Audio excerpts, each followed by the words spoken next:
Hey guys, welcome back to another video, and for today's video we are going to be talking about the second member of Team Hebi, Suigetsu Hozuki. But before we get into the video, please make sure you like the video, give it a thumbs up, subscribe to the channel, and hit the notification bell. Suigetsu Hozuki, the very capable ninja referred to as the child prodigy in the art of killing from the likes of Kisame, and is referred to as the reincarnation of Zabuzama Moichi. With his signature white hair and light blue/purple eyes and sharp teeth, we were first introduced to Suigetsu in Naruto Shippuden Volume 38, Chapter 346, and Episode 115 in the anime. Originally from the Hidden Mist Village, with Suigetsu's dream being to gather all of the swords of the 7 ninja swordsmen from the Hidden Mist Village. Originally, Suigetsu, alongside with his older brother Mangetsu, aspired to both become members of the 7 swordsmen one day. Suigetsu's older brother succeeded in becoming a member of the 7 swordsmen. However, soon after Mangetsu met his demise. Heartbroken over the death of his brother, Suigetsu decided to collect all of the blades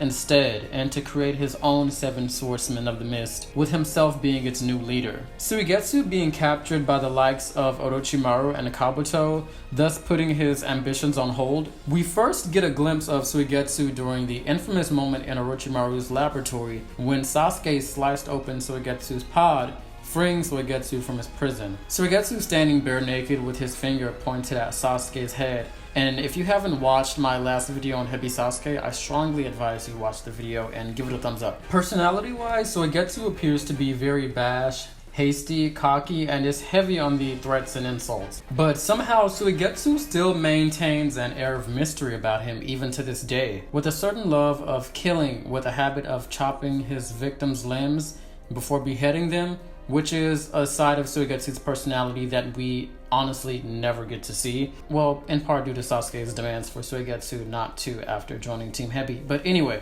with an affinity for water and wind release, being a member of the Hozuki clan, Suigetsu possesses a unique Kekkei Genkai that allows him to transform his body into essentially water, making him able to use water jutsu without weaving signs, and can increase the size of his muscle mass and limbs at will, increasing his physical strength, making him particularly difficult to deal with as he's essentially made out of water. Even being able to merge with already existing bodies of water. Shout out to the Waterfall Village. However, Suigetsu must keep multiple bottles of water on him, a drawback being he must consistently stay hydrated or he's basically useless in battle. Suigetsu being completely made up of water, during Sasuke's fight with Deidara before Deidara blew himself up, Suigetsu was shown using a vial of Sasuke's blood to use a reverse summoning jutsu to summon Manda from the explosion. Suigetsu, with his back and forth banter and sarcastic insults with Karin, to even holding his own against Jugo, and not being afraid to attack Kisame and even referring to Kisame as senpai. It seemed like Kishimoto had plans to thoroughly dive into and explain Suigetsu's character in depth. However, Suigetsu suffered a fate that basically every character in Naruto faces when they're not Naruto, Sasuke, or Kakashi.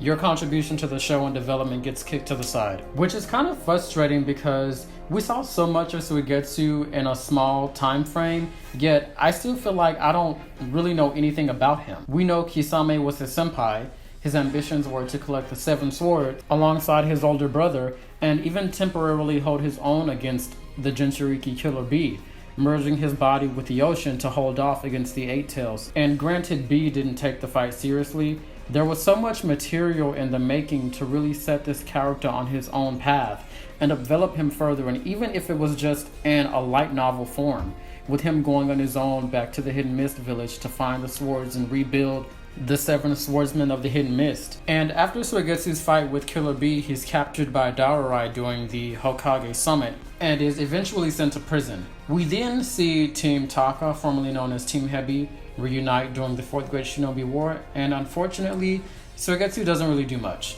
You would think since Suigetsu's brother Mangetsu was revived with the Ito Tenshi that Kabuto used, we'd get to see a moment or a fight or a flashback between Suigetsu and his brother.